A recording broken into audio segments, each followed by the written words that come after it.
learn about another voice and culture of Taiwan with We Love Hakka. 现在就让我们一起加入客家风情，大家来讲客家吧。Hey, it's time for another edition of Talk About Hakka on FM 100. Hello， 大家好，我是阿斌哥 Leo。Hello， 你好，大家好，我是 Josephine。现在不只是要你教谚语，而且要考验你哦。8月有很多谚语跟8月有关吗？有。哎呦，你又想到了。基本有搞本大家就是天怕半夜寒，天怕半夜寒，人怕落来强，人怕落来强。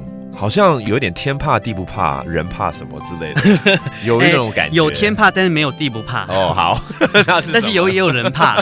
第一段来天怕，对不对？天怕什么东西？对，天怕8月旱。8月旱哦，旱灾的旱吗？是的，旱灾的旱。8月因为天气又热，如果又旱灾的话，是这个意思吗？其实应该是说台湾春夏秋冬这4个季节里面春夏跟冬都是比较多雨的，对。但是秋季就是大概8月9月的时候是比较少下雨。如果那时候旱灾，哎呀，那就危险了。Oh, I see. Okay.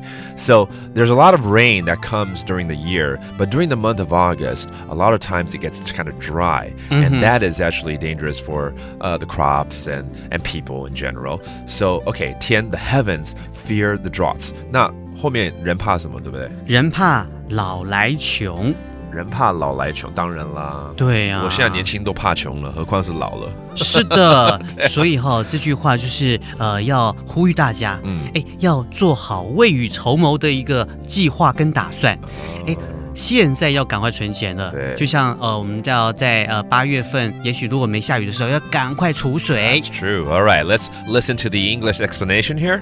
The heavens fear droughts in August, as people fear growing old and poor.